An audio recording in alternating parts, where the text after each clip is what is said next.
Hi everybody, time for another midweek chat. It is still January, hanging on to January just by the fingernails. What is it?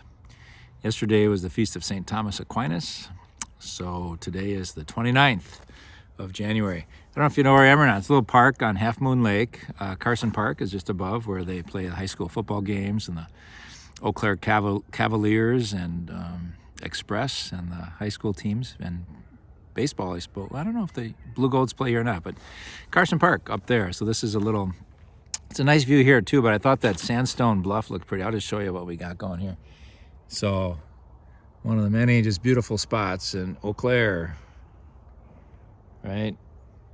Nice sunny day. It's a low 30s, little hazardous walking at night and in the morning because of the day heats up a little bit and then melts the snow on the sidewalk, and then at night it freezes. So I almost wiped out twice back and forth from the office to the house yesterday.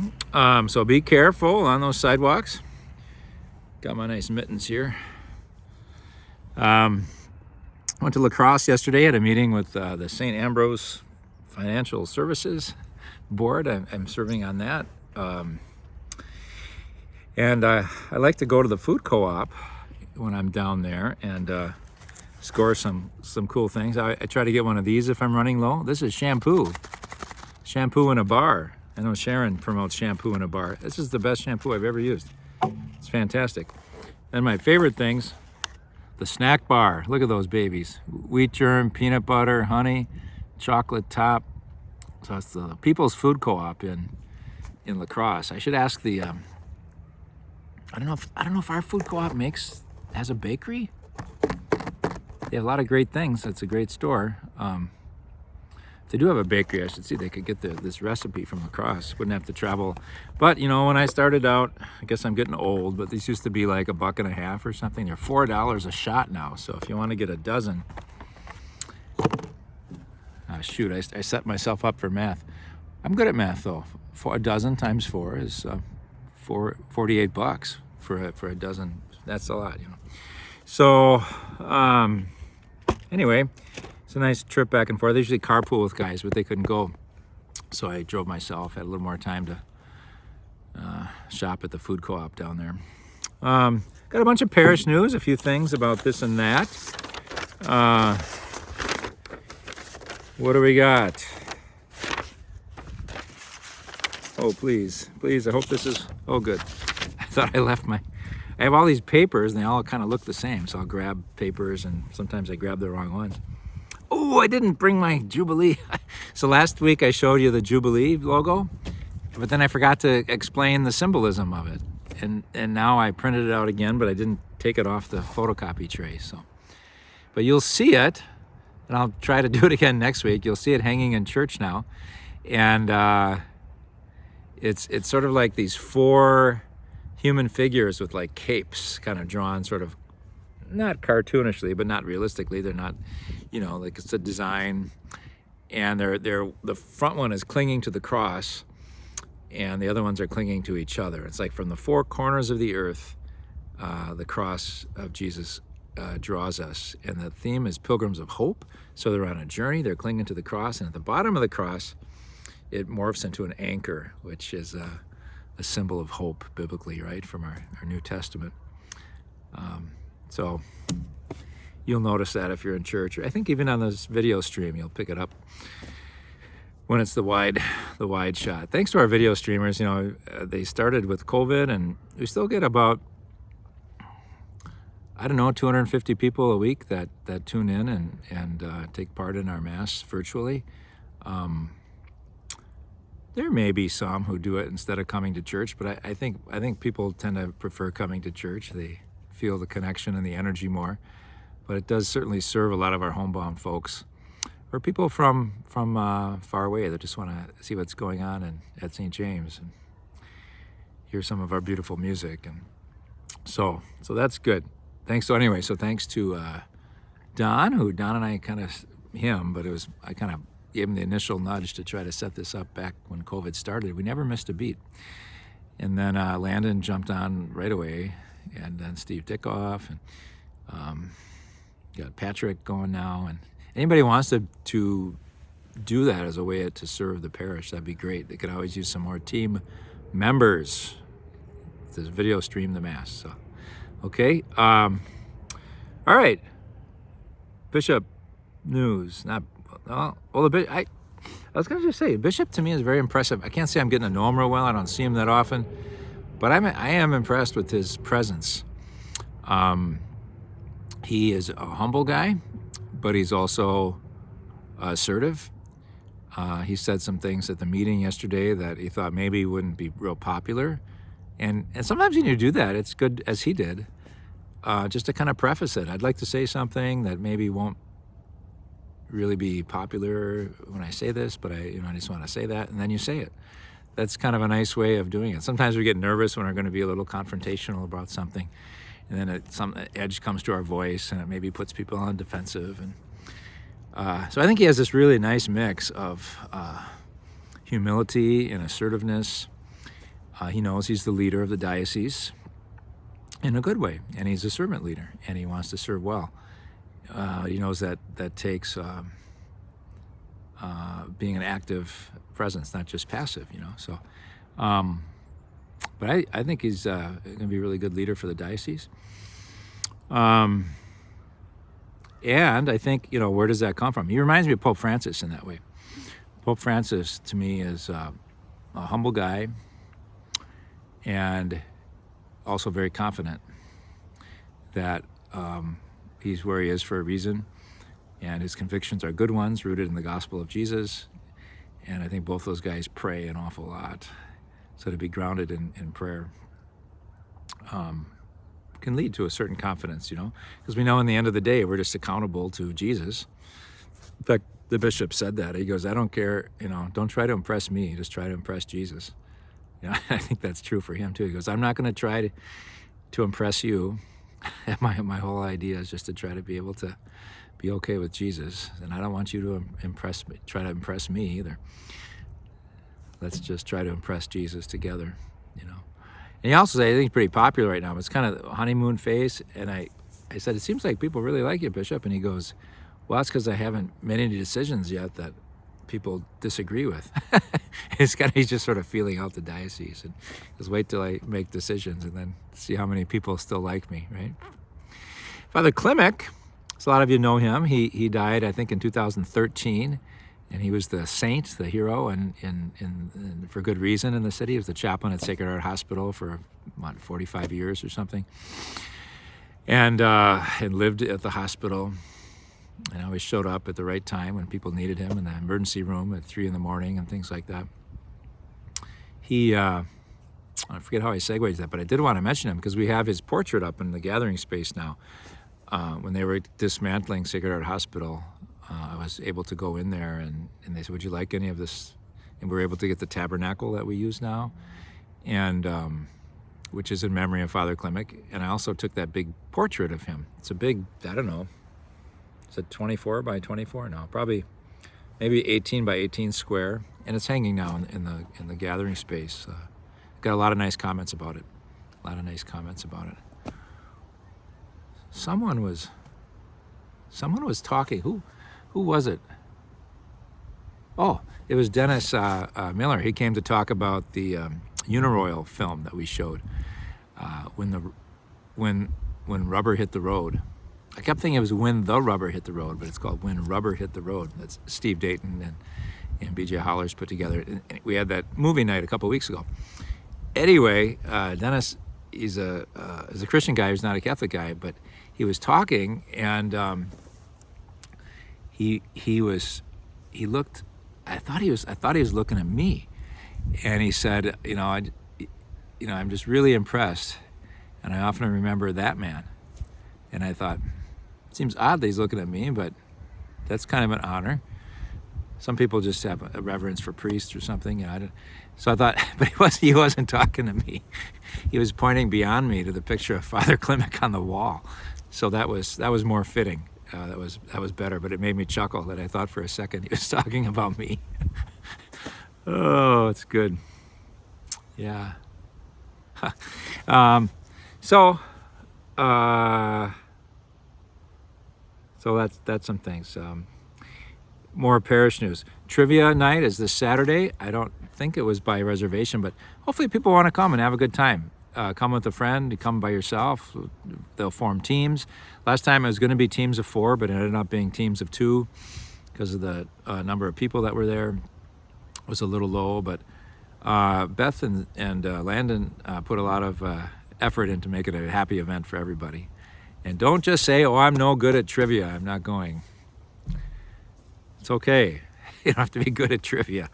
Have an appetite, come and have some of the good food and beverages and the company of people. And I think you'll do okay in the trivia too. So that's Saturday or after Mass downstairs in Rourke Hall. And then Sunday, the 10th annual pool tournament. Okay, so 1 o'clock till 3 o'clock Sunday afternoon. Whoever shows up, we make teams. We play cutthroat, which sounds violent, but it's really not. At least it hasn't been so far.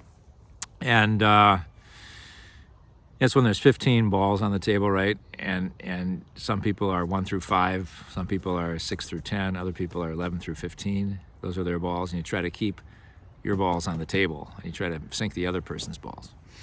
And it's fun. And last time we had like 4 teams of 3, I think. About 12 people showed up, and it was good. So yeah, consider it. It's good. Down in the that's downstairs in the parish center where our offices are. It is Catholic Schools Week. I was going to lead with that. In fact, I almost did this chat with the kids playing in the background at recess. But I thought, no, they're going to see me with this camera and think it's too much of an attraction, and that, in a way, that might have been great. And I could have asked them, so how do you like, what are you doing for Catholic Schools Week? Tell us. It would have been kind of fun. But I think maybe they wouldn't have left. And, there's a serious element to the midweek chat. So, no, I didn't know. In the end, I said, well, I'll just go to the park. Or I thought if I thought in advance, I could have filmed this at the new Regis High School gym. I could have sat up in the bleachers and had the gym in the background. That might have been nice, but I'm not always very good at advanced planning. But thanks to all the parishioners who support Catholic education through your donations, either directly or through the parish. All the parishes in town support Regis Catholic Schools financially and spiritually. Thanks to our teachers who are awesome, and school families. And it's been a mission for a long time to have Catholic education in our country. And today we celebrate that and try to encourage that. It's not to in any way try to make our public school teachers or our public school students feel like they're less than. That's always the tension of Catholic Schools Week, But clearly we are a parish and we embrace everybody. And nobody's more important but we do think we have a good thing. We want to promote it and highlight it a week a year and more, but particularly on the week of Catholic Schools Week.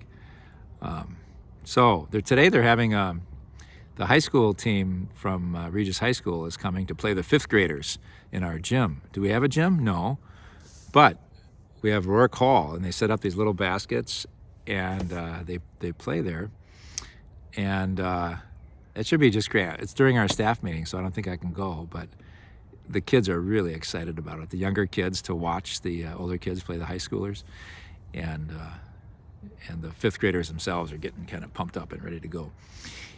Sometimes people, I think, maybe pick going to a different elementary school, Catholic elementary school. There's sites at St. Mary's and IC.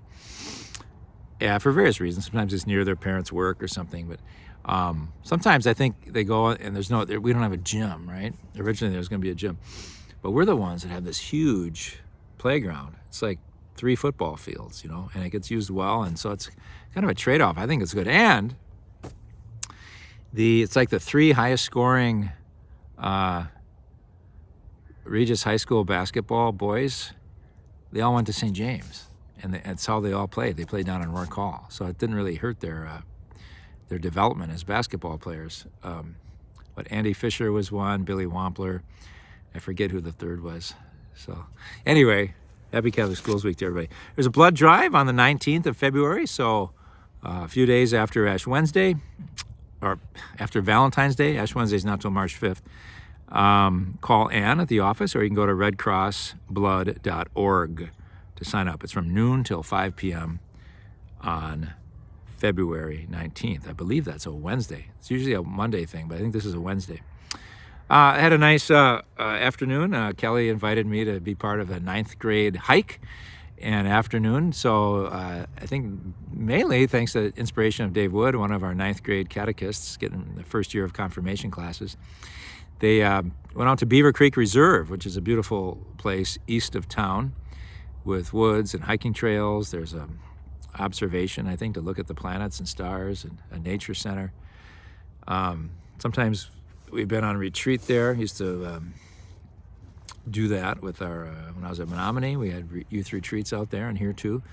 It's a nice place. Anyway, Dave is he's a hiker, man, and he lives not so far from there, and so he knows the trails really well. It was just stunningly beautiful. It was a nice day, perfect day for a winter hike, upper 20s.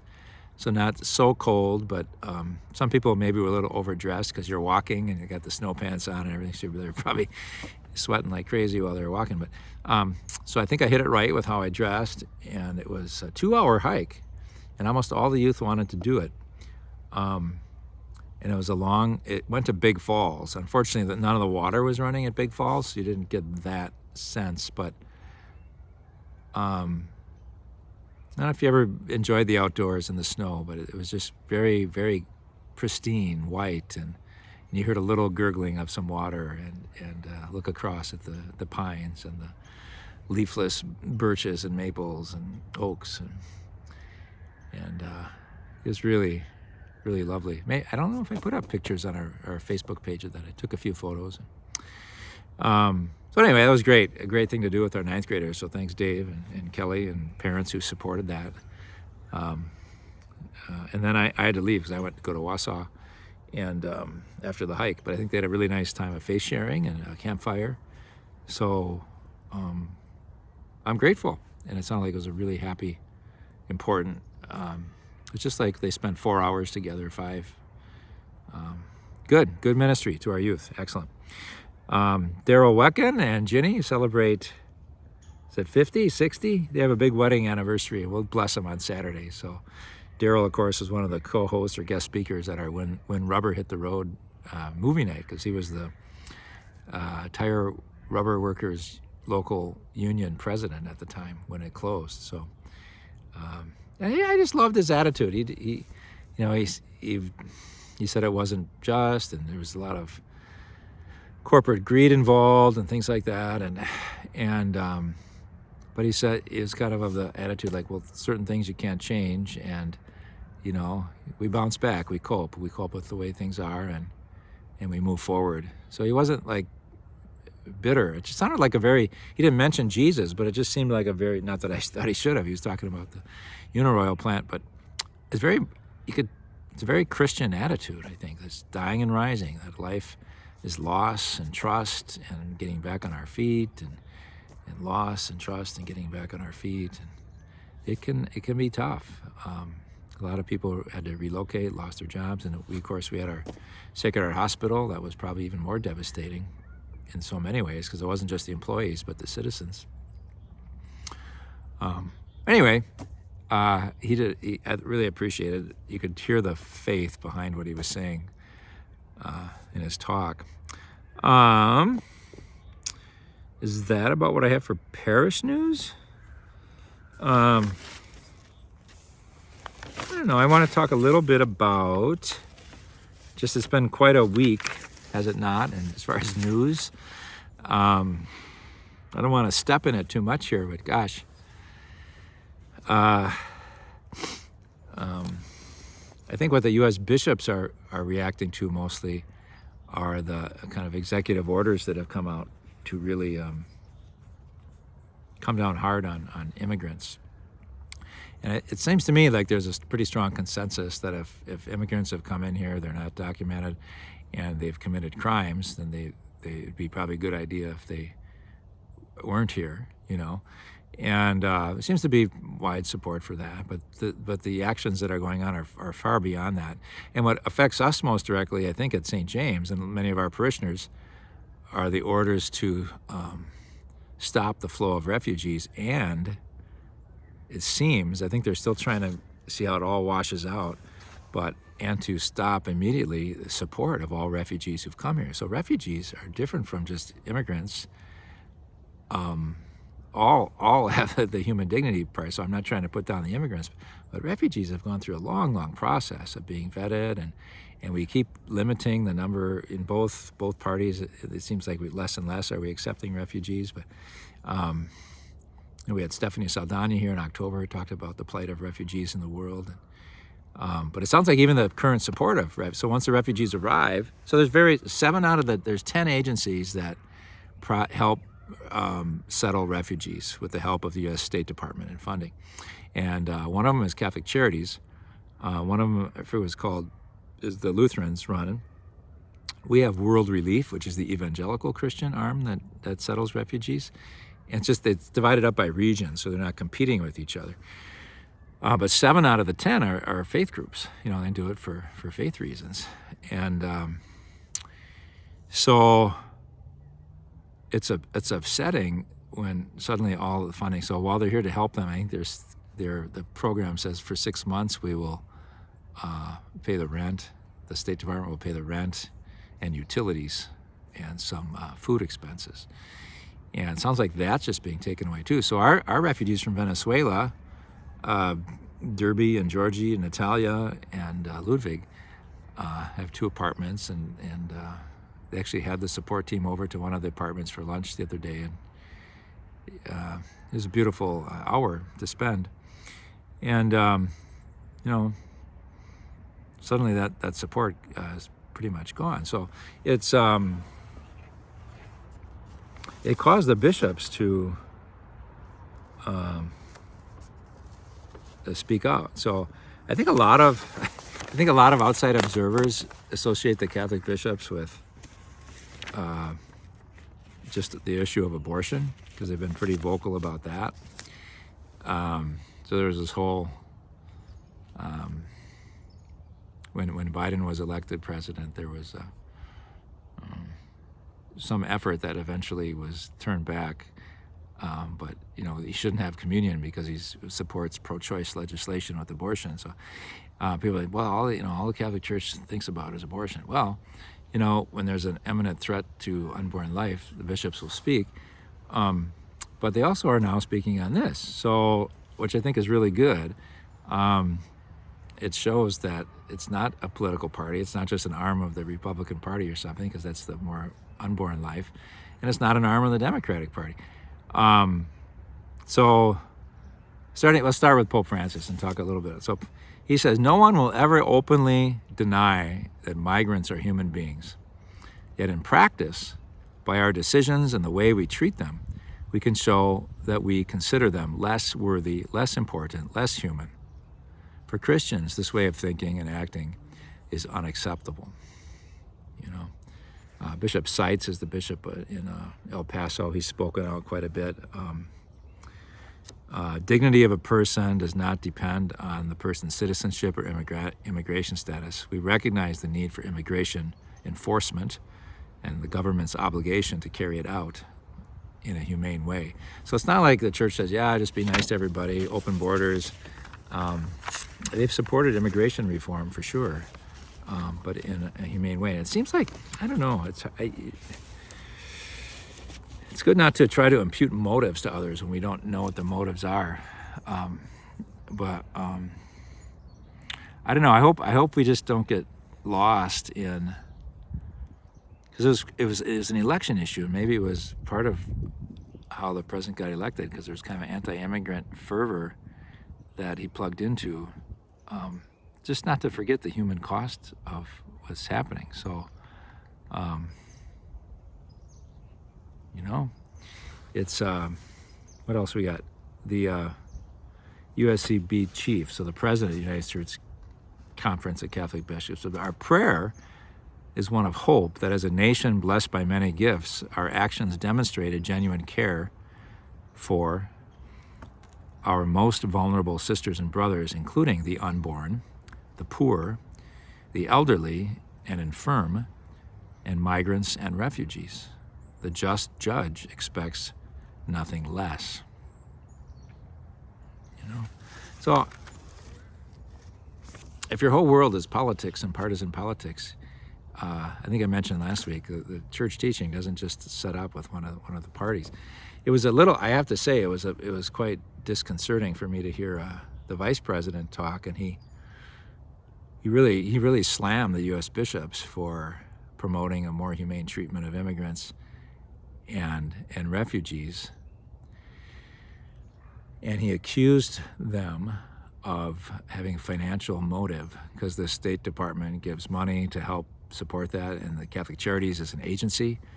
And the church, in a peaceable way, just responded, there's money involved, but we lose money on this. We don't do it to make money.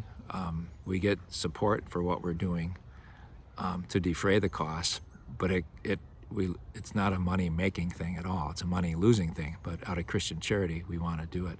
And I've heard that from other, I think when you're in politics, you want to get, just like we always want to get God on our side, you want to get the church on our side. And so if the church says something against what you're doing, you try to, figure out how they're wrong and you're still right.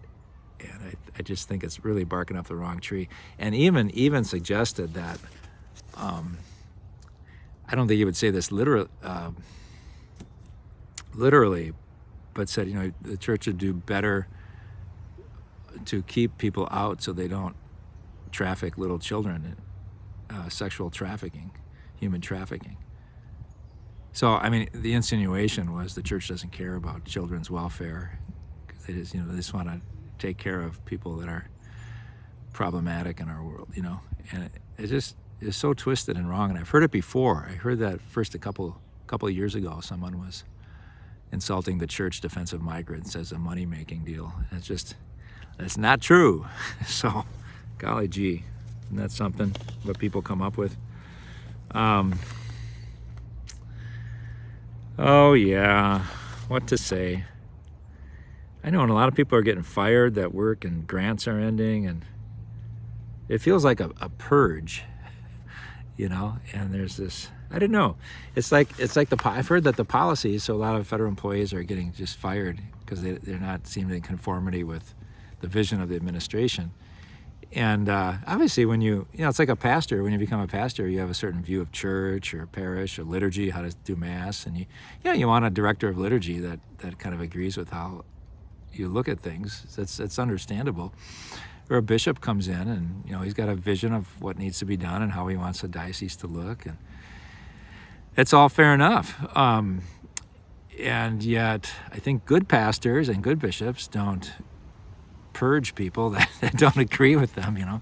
It's like you try to work together, and you might come to a point when you say, I need you to support me in this, and if you don't, I'm not sure this is going to work out very well to have you on our staff, or but I don't know, this just whole purge seems, because I heard the policy was that people are only supposed to be terminated if they're incompetent, if they can point to something in their performance that wasn't good, not just because of how they think about things, supposedly. Anyway, I hope I didn't stick my foot in it, because I think it's just important to mention, because I don't want it to be contagious. We can't. Politicians do what politicians do, and they're elected, and they use the power they have to do what they want and can do. But I hope that doesn't affect our humility and our compassion. And I saw something in People magazine feed that my number one source for news, it's not, that Selena Gomez was giving, because she knows she's a movie star singer, was kind of in tears about a lot of her friends and neighbors living in fear that they'll be deported. And the bloggers just were so nasty to her, deport her, deport Selena, and I just don't want that to become part of life. So let's keep our heads on our face. And I just wanted to share this at the end. In the midst of all these political complexities and feelings and difficulties, there's always this. I love it. It's one of my favorite Christmas presents that I got this year, right? Little snowman there, little Father Tom, a little gift given to me with love, in the midst of everything that we have to kind of sort through in life, let's remember to love simply and generously and to care for one another. Huh? Okay, God bless you all.